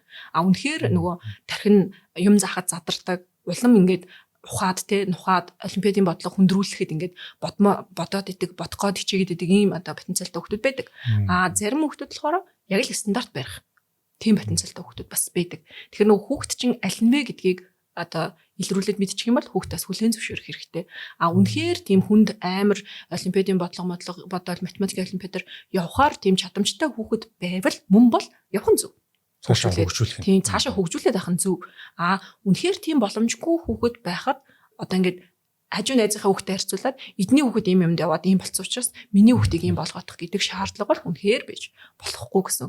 Тэгэхээр өөрөөр тань хүүхэд стандарт барих ёстой хүүхдүүд гоё стандартыг бариулаад өөр юунд одоо хүүхэд болгоны чадах ёстой зүйл чадамж одоо хүрдэг одоо чадлын хүрдэг зүйл гэж байдаг. Тэгэхээр заавал математик биш юмаа гэхэд өөр ямар нэг авьяас тань хүүхэд байгаа л гэсэн. А гэхдээ энэ завсарт юуг хайж болохгүй вэ гэхээр бүх хүүхдүүд ямар ч байсан одоо математикийн суурь стандартыг бол заавал барьж явах ёстой. А стандартаас бол бүх хүүхдийг доош оруулж болохгүй. А бүх хүүхдүүдэд стандарт бариулах нь бол боломжтой гэж одоо боддог би. Тэгэхээр ямар ч муу хүүхэд гэж бол байхгүй. Бүх хүүхэд математикийн стандартыг бол барьж болно. А үнэхээр өгдөл нь байгаа хүүхдүүд дээр бол цаашаа хөгжиж болно. А таны хүүхдийн тарих одоо энэ зэг дээр хүрэх ёстой бол одоо тэр зэгт нь л тулгая л гэж одоо ойлгож болно гэсэн. А үнэхээр одоо хүүхдээ чинь сэтгэх чадвар одоо потенциал өгдөл энд байхад заавал тэр цаатлын ийм хүүхдэд харьцуулаад энэ хүүхдэд хүргээд ах шаардлага байна. Тэр өөрөөтэй нь хүүхдийн одоо хамгийн өндөр зэг хаана тэрэнд нь л тулгая гэдэг зорилгыг өөрсдөө тавих хэрэгтэй. Юу хүлээн зөвшөөр тийм хүүхдээ хүлээн зөвшөөрөх хэсэг одоо амар чухал байгаа гэсэн үг аав ээжүүдийн хувьд. Миний хүүхдийн одоо хамгийн дээд чадлын нь бол тэрэнд нь л хүргээд орхиё гэдэг юм бодолтой байх хэрэгтэй. А гэхдээ зарим нэг аав ээж нар болохоор наа чин чадахгүй гэдэг хүүхдүүдийг наа чин чадахгүй би уус тондоо муу байсан гэдэг эсрэгээр юм яриад байдаг байхгүй. Таны бас тондоо муу байсан чинь тэр хүүхдийг заавал тондоо муу байлгах шалтгаан бол биш. Тэгэхээр зарим одоо нөгөө Аав чинь тондоо сайн биш байсан ч гэсэндээ амар хөөрхөн тархин задраа толгойн ажиллаа сэтгээд хөөрхөн одоо бодлогоодыг гой бодоод эхэлдэг хүүхдүүд байдаг байхгүй. Хүүхдийн чинь төвшин ийм байхад одоо миний хүүхдийн төвшин угаасаа хөрөхгүй гэж доор байлгах нь бол аав биш бидний алдаа гэсэн.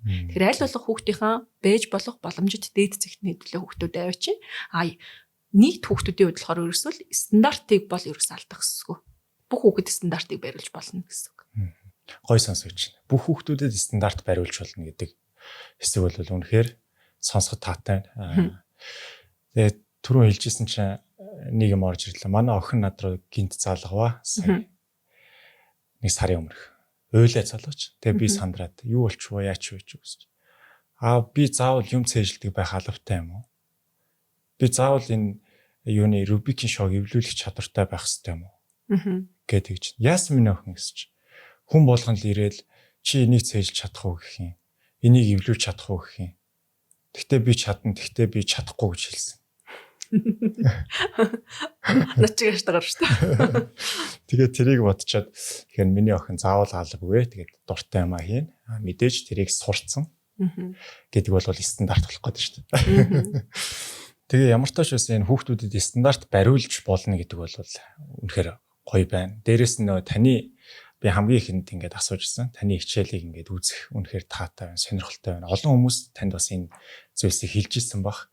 Тэгээд миний хувьд ч гэсэн ингээд сошиал дээр олон энэ хичээлүүдэд оруулдаг. Тэгээд хүнд хэрэгтэй олоод авчаасаа, мэдээд авчаасаа гэсэн зүйлсүүдэд оруулахыг хичээд нэг хүн ч гэсэн, нэг хүүхэд ч гэсэн энийг ойлгоод авбал гэж боддог. Тэгэхээр энэ контентээ бас ингээд цаашаа ингээд байгаль оруулаасаа гэж хүсдэг шүү. Тэгээд энэ тал дээр одоо нөгөө хамгийн ихний нөгөө хүртээмж баг гэж ярьж байгаа штэ багш нар юу гэд тэгэнгүүт одоо ерөөсөө л яг багшлахад одоо ур чадвараа нэмхийн тулд одоо илүү их олон лекц сонсохоос илүү олон одоо том бодлого бодохоос илүү багш нар одоо математикийн багш нар юу гэхээр бие биенээсээ юм бодит амьдралын туршлага солилцох нь одоо бидрийг аягүй хөгжүүлэх юм гол зүйл гэж би хардаг байхгүй.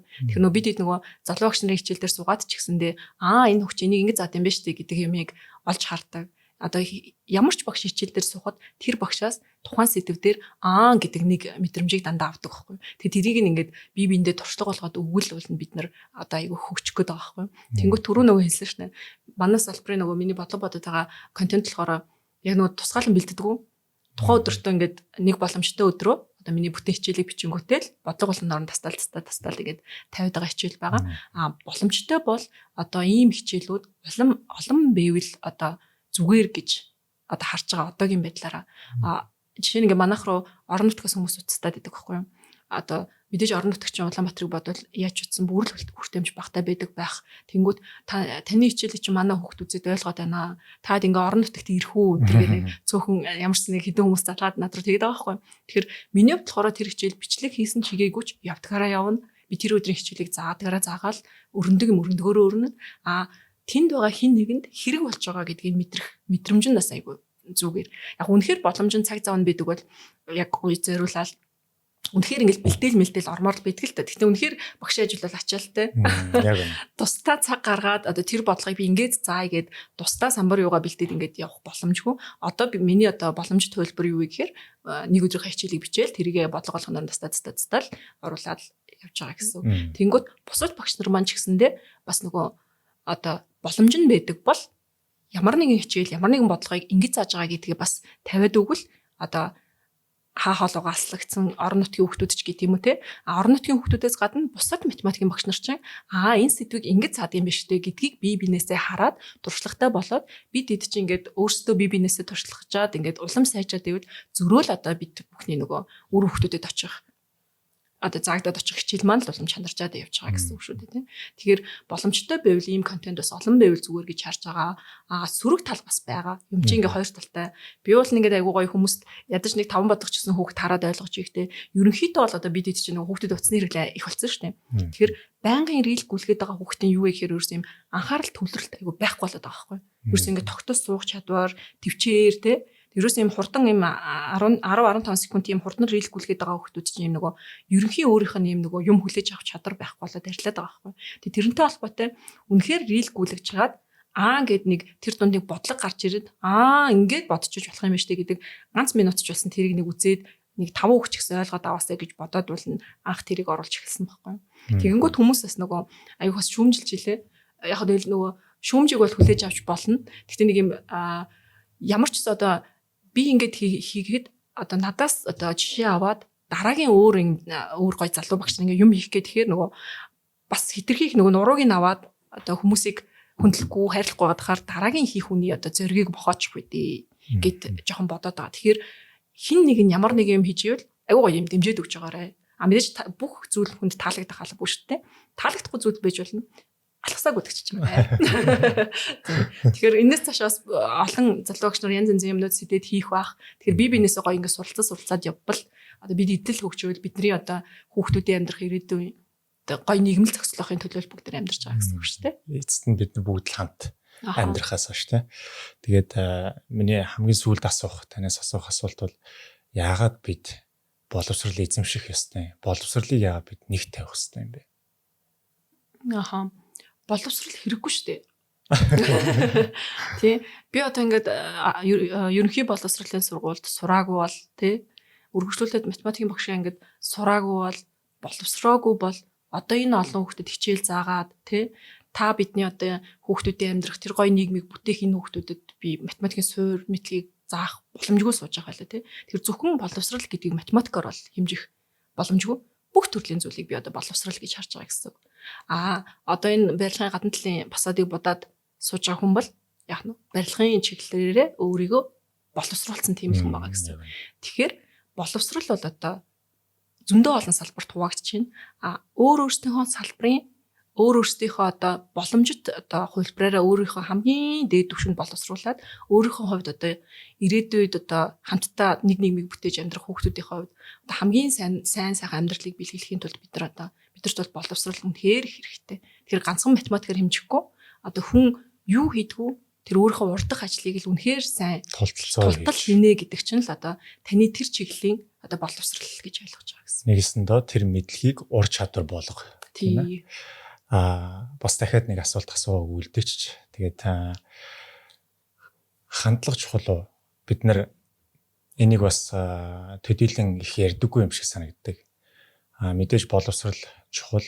Дээрээс нь түнд хандах хандлага нь хэр байдаг юм бол магадгүй энэ хандлага биднэрт яг хэрэгтэй юм уу хэрэггүй юм уу? Хандлага бол мэдээж бүх зүйл дээр их одоо чухал.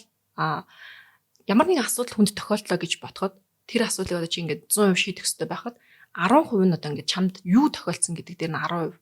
90% нь болохоор тэр асуудалд чи хэрхэн хандж байгаас хамаарат одоо тэр асуудал шийдэгдэж идэг гэдэг аахгүй юу.